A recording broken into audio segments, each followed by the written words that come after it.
Miami enjoying a much-needed break. We look at the last part of the regular season and ask the big questions that could define this team this year and beyond.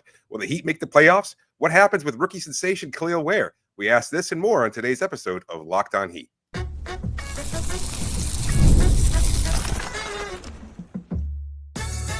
You are Locked On Heat, your daily Miami Heat podcast, part of the Locked On Podcast Network, your team every day.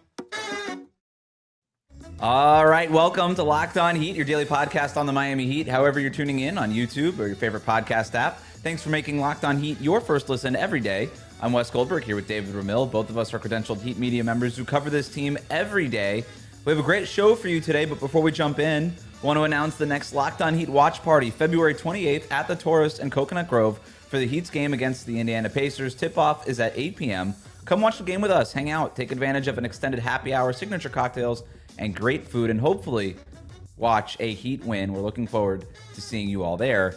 We've got a two-part episode to get you prepped for after the All-Star break. So we're going to cover our biggest Heat questions and then our wish list for after the All-Star break. We're going to start with the questions today, then our wish list is going to come out tomorrow. So David, we've both prepared our own questions. Why don't you go first? Yeah. Well, I think the biggest question about this team, and this is something that I see a lot from the fans, it's what is the purpose of this season? Because I think a lot of people are still kind of in this limbo in terms of now that they've moved on from Jimmy Butler, they've acquired win-now talent. And despite the fact that they're in the midst of this 4-game losing streak, I don't think anybody's quite sure what to make of this group. Are they good enough to go on a playoff run? Are they good enough to even make the playoffs? Are they tanking? And we don't quite know because it doesn't seem like they don't have the kind of talent necessary to go on a deep playoff run, but they also seem far too good to just be a tanking type team. I think some people dispute that, and I don't see how you can with three all-star level talents if you include Andrew Wiggins, who they just acquired, a good coach in Eric Spoelstra, a nice set of role players around them. Like, this team is underperforming, and there's no doubt about that. But something about this group is just, it's much better than what we're seeing on the court as of late. And so they're just stuck in this kind of nebulous limbo. And I don't know if fans have any kind of clear understanding of what to root for here. Like, should they root for the lottery? Should they root for them to go on a deep playoff run? You know, what we saw with Jimmy Butler in the past couple seasons and the hope that maybe playoff Jimmy would somehow click into place and carry them on a deep playoff run, that's not happening. Nobody's like that on this roster right now. But that doesn't mean that they can't make the playoffs and might even find a way, if they're able to congeal in the way that you and I both expect them to, that they might be able to beat somebody in the first round of the opponent if they get a favorable opponent in the first round. I just don't know what the purpose of the season is. And I think a lot of fans are kind of stuck in the same place where they're not quite sure what the expectations for this group should be. Yeah, and I think I get that, right? You trade a star player in Jimmy Butler, and we're obviously turning the page into whatever this next chapter is, which is very nebulous. We don't really understand what's going on, and everything's kind of coming together in real time. They're building the ship in midair, right? They're building the airplane in midair here. To me, it's simple though. Make the playoffs. That's the purpose of the season. Turn the page, make the playoffs. That's it. That's it. Win enough regular season games to make the playoffs. And what I am at least hoping for and rooting for from this team is the golden handcuffs of the Jimmy Butler era are off. Mm-hmm. This idea that the regular season didn't matter and just wait until you see us in the playoffs and all that stuff, I frankly hated that. I mean, it made for some magical runs, but I would have much preferred those magical runs plus like 55 wins in the regular season and fewer gray hairs. Like, I would have preferred that. And so the fact that this Heat team now not only has, I don't know, maybe the framework and the motivation, but almost the duty to win games and care about the regular season more than they ever have is exciting to me. Oh my God, I get to watch a Heat basketball team care in February and March, and it doesn't have to be April, May, June when I finally see the most real version of this team. Or or a team that actually cares, or this idea that the regular season doesn't matter. I hate the idea that the regular season doesn't matter. We have to cover this team 5 days a week during a regular season. I sure hope it doesn't matter, right? I sure hope it does matter, rather. So that to me is all it is. It's win as many games as possible. The heck with the regular season doesn't matter talk. We're not in that stage anymore. Just win as many games as possible, make the playoffs, and then whatever happens, happens. And just learn about the team. Learn about what we have here. Getting to the playoffs will help you learn about what we have here. Yes. And that's it. That's the point of it. So Sure, fans can root for whatever they want, but I'm just telling you the point of this is make the playoffs. Are you sure this team cares? Yes, 100%. There's definitely going to be a Jimmy's not here anymore, but we can do it anyway. Okay. And that's not, Yeah. and that's just a natural thing that's going to happen in the locker room. Doesn't mean anybody hates Jimmy Butler. It just means, oh, we Natural made the big competitor. trade. We could still do this. 100% this team's going to care. That actually leads me to my big question is, will the Heat make the playoffs, right? We talk about this all the time, right? One of the themes on this show is trying hard and caring is not enough. So whether or not this team is trying hard and caring could make for some fun basketball. Doesn't mean they're going to be good enough to make the playoffs. You look at where they are at right now. This 4-game losing streak really set them behind going into the All-Star break. They are 9th in the Eastern Conference at 25-28. They're a half game back of the Orlando Magic for 7th. So you've basically got 3 teams really bunched up. Orlando, Atlanta, and Miami. At least 2 of those teams are going to end up, or at least one of those teams are going to end up falling out and into that 9-10 bracket in the play-in tournament, which means you have to win 2 games instead of 1 to make the playoffs. And one of the things here about the Heat, and we'll touch upon this a little bit later, though, is that their pick is top 14 protected that they owe OKC this summer. So if they miss the playoffs, they keep the pick, but then it becomes unprotected next year. And so I think there's an interesting philosophical argument to be made here about whether or not it's better to keep the pick now or keep the pick later when it could potentially be unprotected and dangerously, fall to potentially number 1, right? If it's unprotected. But the Heat right now, half a game back of 7th. They are 3 games back of the Pistons for the 6th seed, 4 games back of Milwaukee at the 5 seed, 29 games left. That is a lot of hill to climb, David. That's a lot of hill. And it doesn't sound like a lot, but 29 games is really not that much to make up that many games. And the only thing that I at least take a little bit of solace in and why I maybe remain hopeful here is they have the 25th easiest remaining schedule according to Tankathon. Yeah. Where some of these other teams have a lot harder remaining schedules. And so Miami is one of the easiest schedules in the league. And I think both of us expect that this team to look better than it's looked over the last week. So if you can kind of come together, take advantage of a soft schedule, you could potentially make up 3 or 4 games and get into the playoffs. And I think that should be the goal, is the number 6 or number 5 seed, not necessarily the play-in tournament, but if you have to do it by way of play-in tournament, then I suppose that's what you have to do. 20-9, is that realistic? Over that 29-game stretch? Oof. And so you're ending up now at 45 wins. I don't know. Maybe Not like much better than you have been over the maybe past. 43 wins. 43 wins. Does that get That's you not there? enough. It's not enough. Not enough to hold off the Pistons and the Magic. I mean, the Magic weathered the worst part of their season. They had devastating injuries to their top players, and they're still better than the Miami at this point in time. And Man, this the last Hawks, stretch really they killed made some trades. The Hawks are going to go the other way. I'm not as worried about them. So to me, it's Milwaukee, Detroit, Orlando, Miami in some order between 5 and 8. How long is Giannis out? He'll be back after the break, or that's at least How long is reporting Giannis around out? it. He's expected. Well, Giannis expected to be just back in time after for the that face break. Miami, right? Mm-hmm.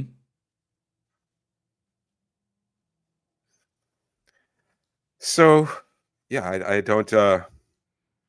20-9. Do you think they're seems gonna like have to you do have it? to reach that goal? You think you're gonna have to do it in the play-in tournament?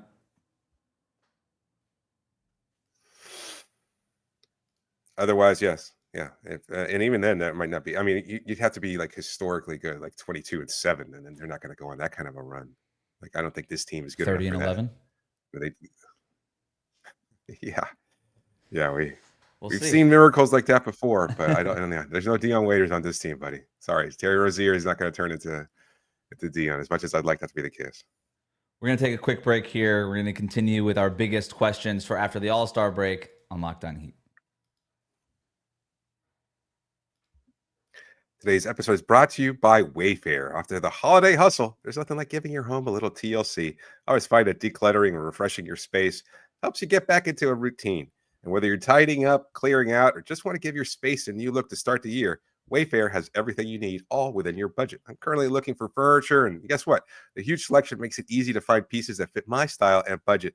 And my favorite part, the free and hassle-free delivery, even for larger items. Wayfair's site was so easy to navigate, and I found everything I needed in no time at all. There's something for every style and every home, no matter your space or your budget. So give your home the refresh it needs with Wayfair. Head to wayfair.com right now. That's WAYFAIR.com. Wayfair, every style, every home. We'll be right back. Thanks for making Locked On Heat your first listen every day. Your favorite NBA team is a free daily newsletter. Introducing the Locked On Heat newsletter, one stop for ultimate Heat and league coverage with local analysis and amazing writing from Katie Heindel, Mike Shearer, and Locked On Fantasy Basketball tips from Josh Lloyd. Sign up for free now at LockedOnDaily.com. David, what's your next big question for after the All-Star break? Then we're going to get into some more specific player questions. And one player in particular that I think has made a real impact at the start of the season, and I'm just curious to see whether or not it can be sustainable, is will Kel'el Ware hit the rookie wall? Because we saw Jaime have that kind of impact to start the season. And while he was much more of a ready-made player, he got playing time right away. We've talked about a number of times how everybody was raving about him in training camp. He was just ready to go from day one. But eventually, it all caught up to him, and you could see the impact. You could see it slow down. There were injuries, etc. Now, Ware started off with a different process. He was slowly brought into it, and now we're seeing more and more of an impact. But we've already seen him kind of taper off on some games here and there, especially on the defensive end.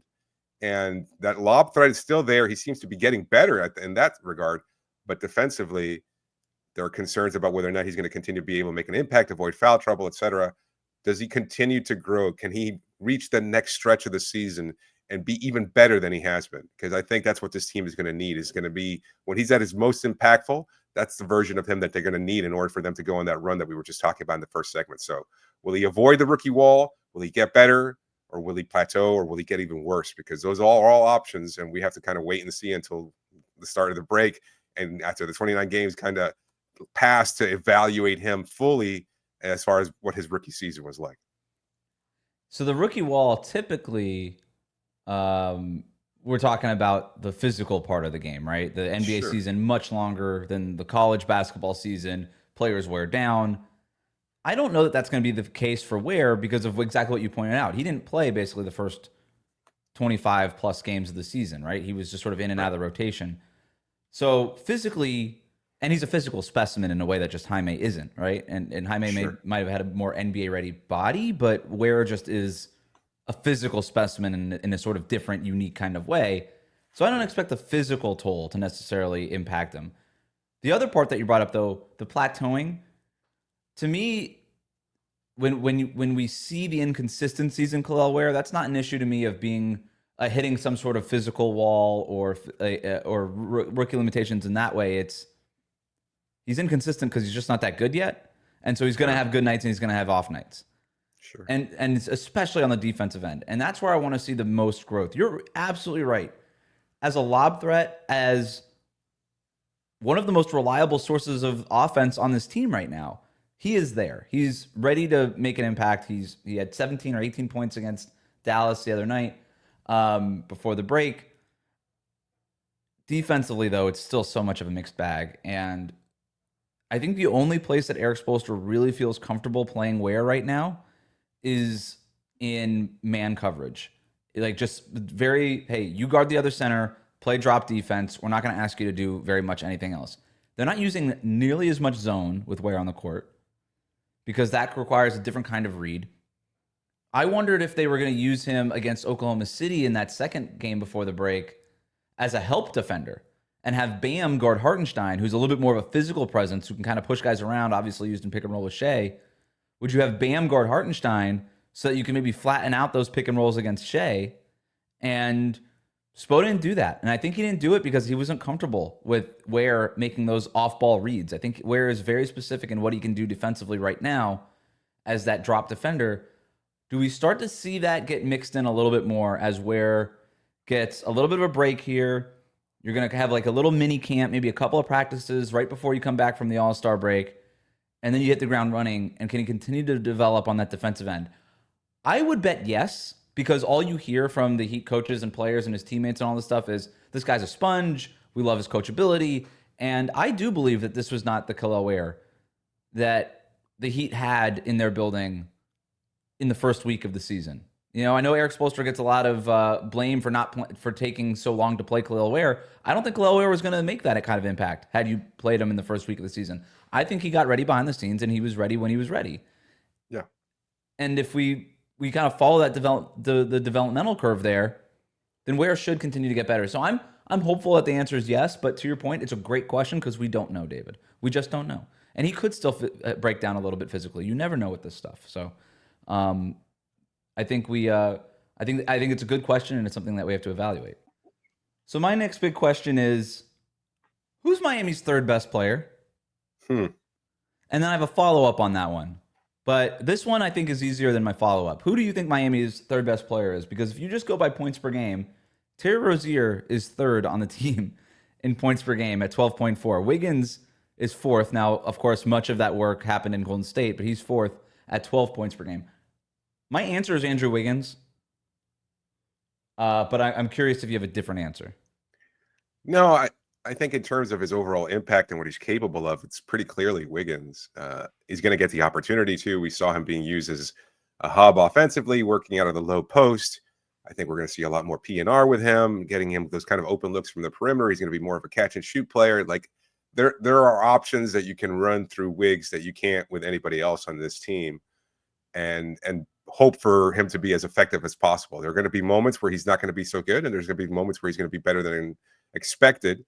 And so you just kind of have to live with the balance. But I think he's clearly your third best player, especially with what he brings to the defensive end. Right now, he's a very talented player. Of that, there's no doubt.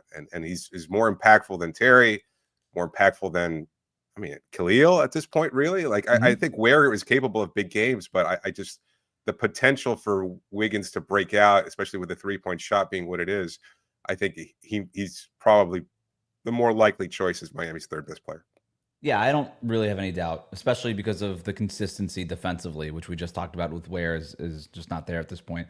So that was the easy part of this question. But I had to ask that one in order to ask this one. All right, so Tyler Herro, Bam Adebayo, Andrew Wiggins. Those are your top three players in whatever order. Who's your fourth best player? Because this one is really hard. And I've narrowed it down to three options. So tell me if I'm missing somebody, and then we'll kind of whittle it down from there. I've got Jovic, Ware, and Davion Mitchell as the options to be Miami's fourth best player after the All-Star break.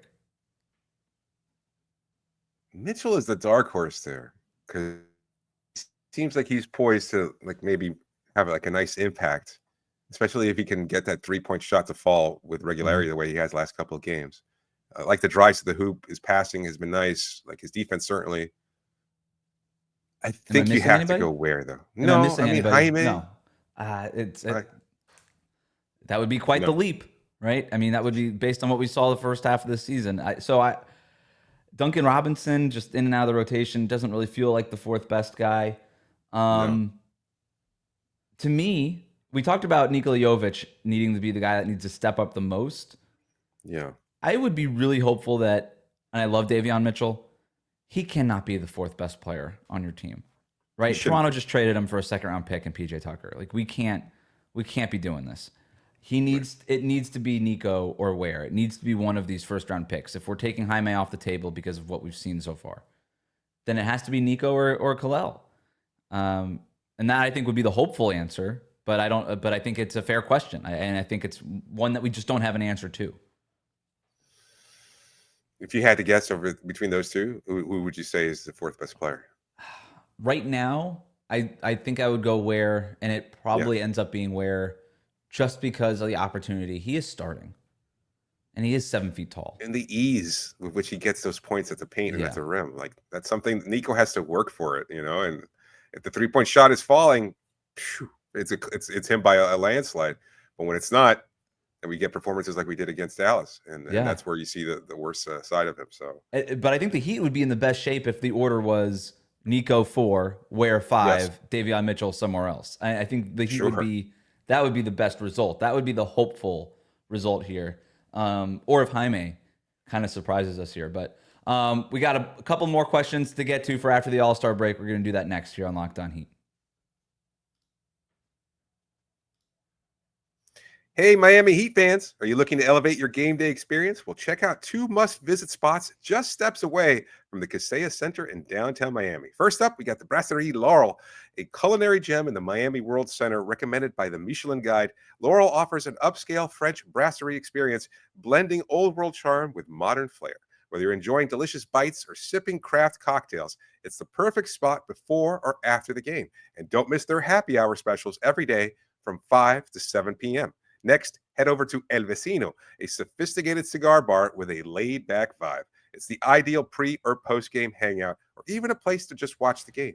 Enjoy exceptional cocktails, bites, and a welcoming atmosphere for all, including non-smokers. They've got a happy hour daily from 4 to 7 p.m.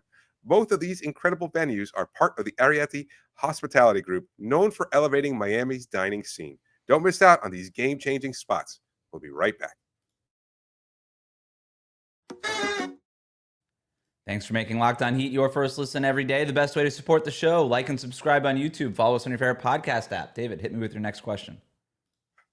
This one might seem like a pretty obvious one, but I mean, we saw some games there where he's tapered off of late, and that's just my question is what version of Tyler Herro are we going to see for the last stretch of the season? Is he going to be back to his pre-All-Star selection production? Because, I mean, the games right before, like he missed a game due to the stomach flu, but in a loss against Brooklyn, he only had 15 points, and he missed a game because of the stomach flu. Then he came back in that loss against Oklahoma City, only 14 points. Then he had a heck of a bounce-back game, despite 3 of 14 shooting from three-point range, 40 points right before the All-Star break. But what version of him are we going to see moving forward? And our team's going to be keying in on him defensively. Is he going to find counters? Like we heard this with Bam when he was making that leap. And I think you were still covering the Warriors at that time. But with Bam, it was a point that Eric Spoelstra used to say all the time. Now that he's gotten to this point where teams are kind of focusing on him, it's the counter to those counters. Because now the rest of the teams around the league are a little bit more aware of what Tyler can do, and they're focused on him. How does Tyler make the adjustment? Because there were moments yesterday where he just couldn't seem to get enough spacing. He can't seem to get any kind of room for his drives. He can't seem to get any kind of shot space, in order to let that three-pointer fly. And that's a concern because this is what we saw from him in the playoffs last year against Boston. And that was where everybody kind of just said, "Oh, I'm kind of done with this kid. I don't think I don't think he's a player. I don't think he's good enough, etc." And he wound up bouncing back. But is it regular season Tyler? Is it just the early part of the regular season Tyler? Or is it at full 82-game stretch Tyler and maybe even a playoff version? Like, what's the next step? And we've talked about this for years since that piece from Zach Lowe back when he was with ESPN, that there was a limited ceiling for a player like Tyler. Just based on his physical tools, there's only so much he can possibly do at the NBA level. I think he's maximized those to a hell of a degree. We're just a few weeks away from lauding his level of play and being very glad to see him be able to achieve all that he has. But you can still have a recognition that maybe there might be a ceiling for what kind of player he can be. And how does he respond to that? Like, how does he take the next week off and then come back prepared to be as strong or stronger than he was when he was making a case as an all-star level player? Because I think that could define Miami season to a huge degree. So there's two parts there. You mentioned the shooting slump that he's been in, and then the other part is adjusting to the adjustments, right? We have seen defenses starting to defend Tyler Herro in a very different way than they defended him at the beginning of the year, and they're going to continue to defend him differently now that Jimmy Butler isn't on the court with him. So before I get to that, though, in terms of just the shooting slump part of this, I'm going to read you some stats here. 18 points on 37% shooting, 14 points on 54% shooting, 21 points on 42% shooting, 13 points on 23% shooting. This is overall percentages. 21 points on 40% shooting, 14 points on 35% shooting, 24 points on 33% shooting. Those aren't Tyler Herro's numbers. Yeah. Those are Steph Curry's numbers for a stretch of games this season. My point is that shooting slumps just happen to the very best of them. So I'm not worried about the shooting slump. They happen to Steph. They can happen to everybody. In terms of the adjustment part of this, that is a great point, David. And it's when I rewatched that Oklahoma City fourth quarter twice for some reason. The thing that stood out to me was how little Tyler Herro was moving off the ball. And there is a ceiling to what the player Tyler Herro can be. There is no question, right? There's a ceiling into what he can be because of his physical stature. He's never going to be your apex predator wing. He's not going to be able to take over a game in the fourth quarter with the ball in his hands the way that Shai Gilgeous-Alexander can, ever. He won't ever be able to do it. It's not in his wheelhouse. And that's okay. That's not in Steph Curry's wheelhouse either. Steph's never been that guy. Steph does a lot of his work off the ball. That's where he gets loose. And I would like to see Tyler tap into that a little bit more in terms of he's been very open about wanting to copy literally Steph Curry's shot chart. I want my shots to come from here. I want this many three-pointers to come from here. I want all these shots at the rim. I want to eliminate the mid-range. I want my shot chart at the end of the day to look identical to Steph's. But there's a difference, and that's a great step, and we've been begging for that step for years. And I'm so happy that he turned that corner. The next part in that, though, is not just the final product, but the process. It's one thing to just stand there, get your threes, catch and shoot. And you can look at this the paper and say, well, this many percentage, 50% of my shots came from three, 40% came at the rim, 10% came from mid-range, boom, nailed it. Super effective shot plot. It's another thing to say, well, I didn't stop moving for the first 10 seconds of this possession, and I got this wide open corner three. And that to me is the next part for Tyler Herro, is moving off the ball and creating that gravity, dragging people around. And then that way he's creating space and separation for himself, but also for his teammates. And I think that's the way, not just for Tyler Herro to help himself, but for him to help the offense. To where we get to a point where he's obviously carrying this offense, but to take that next step in terms of being a game-changing, impacting type of player at a really high level, that to me is the next step. So, but it's a great question, and it's something that I want to see going forward. Here's my question. Kind of related to what we talked about earlier, and I hate to even bring this up, but it is a question that I have nonetheless. At what point did the Heat tank? At what point should they consider tanking? Might be a softer way to put it. I gave you the numbers already, 25 and 28, ninth in the Eastern Conference. Here's the thing. If the standings held up the way they are now, the Heat would have a 9.4% chance at a top 4 pick. Okay? 2% chance at the number 1 overall pick. Okay? If you drop a little bit lower in the standings, right now they are 3 games behind Portland at number 9, 4 games behind Chicago for the 8th seed. Now, we think Chicago's going to keep going the other way. Portland's kind of winning games here. Can you catch Portland at number 9?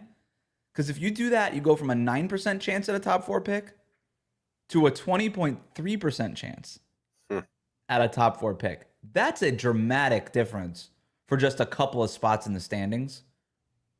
And I wonder if the season keeps going this way, being where the Heat are now, I think would be the worst case scenario. 11 to 14, very small chances of moving up in the draft lottery. You keep your pick, but you lose it next year, and who knows what next year is going to look like. And then it becomes unprotected to OKC. But there is a scenario, David, and I apologize to you and the basketball gods who hate this kind of conversation. There's another scenario where if they continue to slide and they tank the right way, they could get a 1/4 chance at landing a top 4 pick in a loaded draft that has guys like, you're probably not getting Cooper Flagg at number 1, but you have a chance. But it's not Cooper Flagg. Maybe it's Dylan Harper, the guy that's being the Rutgers kid that's being compared to James Harden, or Ace Bailey, the other Rutgers kid who gets compared to Tracy McGrady, or VJ Edgecombe. He's like this 2-way 3-point shooter shooting over 40% from 3-point range in college. Like, there's some good players at the top of this draft, and maybe you get a lucky roll of the dice and you end up getting one of those guys. I don't know. At what point would you at least consider it? If they drop 2 more games under 500. If you're at 5 games under 500, that's it. To me, that's the. If you drop the first 2 games coming back from the All-Star break, so you'd still have 27 more games to go to make it up. But even at that point, you'd be like, no, call it off. It's too much, as you pointed out. it's just too much of a hill to climb. Like the goal for this team isn't just a play-in tournament. Like that's not realistic. The goal is to make the 6th seed. And I don't know that you're going to catch the other teams up there because they're playing better. They've improved. And if you come in here and you can't figure it out, like we talked about in yesterday's episode, how badly this team needs the All-Star break. And we're not making excuses for the level of play because it's not the Jimmy drama anymore, although that's an exhausting kind of hangover feeling that is still lingering on this team. And it has been an emotionally driven season for this group. But if you can't figure it out, you're getting the break that you need. I don't know. Like I think you just have to call it. And you sit Bam first, and then you sit Tyler afterwards, and you play Terry as much as possible, and you go out and you see what you can do. Of course, that's the point where Terry Rozier turns into Dion Waiters and carries the team on a 20-game right, win. exactly. Right? That 100% happens, and you're like, what do we do now? The weird part about this too is you said the goal is to get a top 6 seed. The goal is obviously to get a top 6 seed or make the playoffs. But the nightmare scenario would be making the play-in tournament and then losing in the play-in tournament. And then entirely possible. Oh, 100%, right? And then you've given yourself that chance to potentially make the playoffs. But then you've lost in the play-in tournament, and that pick still gets kicked over to Oklahoma City unprotected for next season. And you're just sort of sitting here with the 13th or 14th pick, which, Miami has done good work in that range in the draft, right? But they're also going to have that Golden State pick potentially because that's top 10 protected. I would imagine that the Heat are going to get that pick. So it's not like you're starved for a pick in the middle of the first round. If you got a pick, it would be a pick that could potentially kind of slide up into that top 4 range there. But fascinating stuff. That'll do it for us today in terms of the big questions. Come back tomorrow. David and I have our post-All-Star break wish list. A little bit different than our questions. This is the stuff that we want to see happen, our wish list of things that we would love to see happen. But for now, thanks for making Locked On Heat your first listen every day. Like, comment, and subscribe on YouTube. Follow us on your favorite podcast app.